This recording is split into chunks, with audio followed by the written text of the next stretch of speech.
What's up, beautiful people? Welcome back to A Great Life.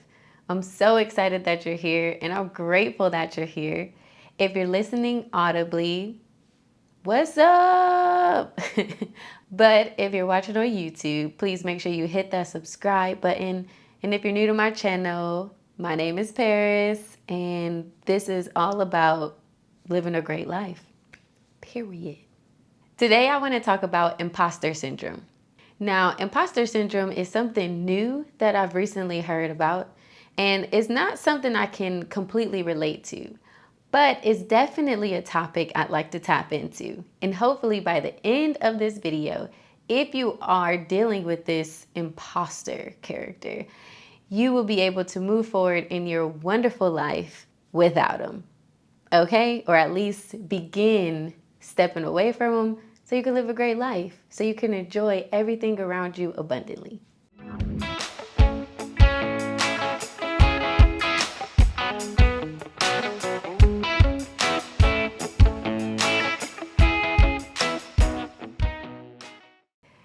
Apparently, this imposter character makes you think that you're a phony, an imposter, or a fraud.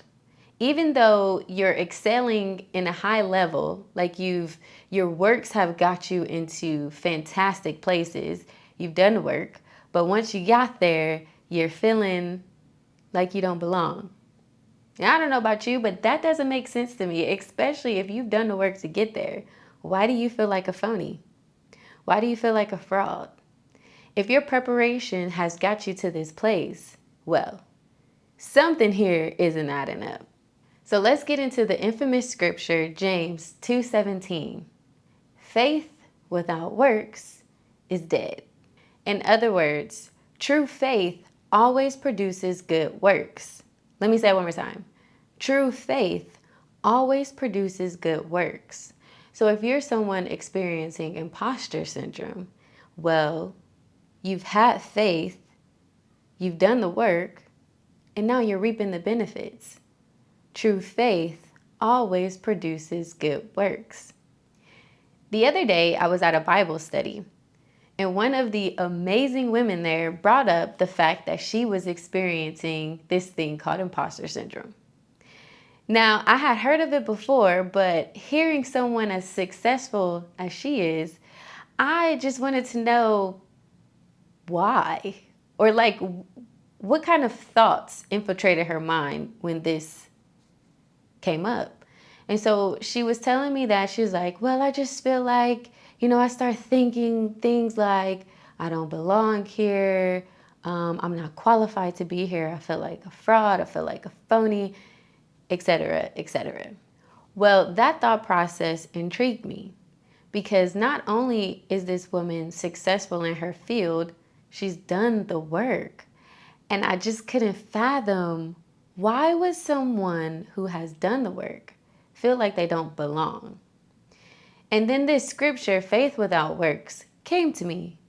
And I said, well, how does this correlate? And how it correlates is simple.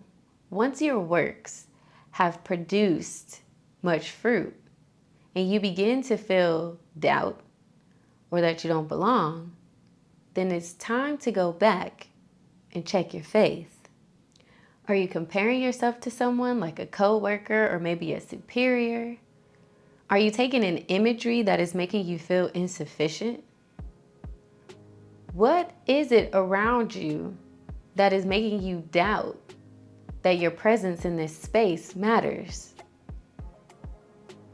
If you're experiencing any imposter syndrome, I encourage you to check your faith.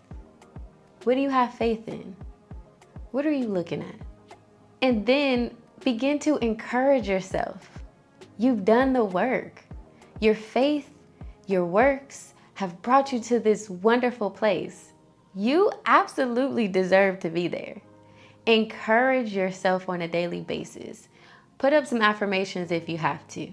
And remember, you are a child of the Most High.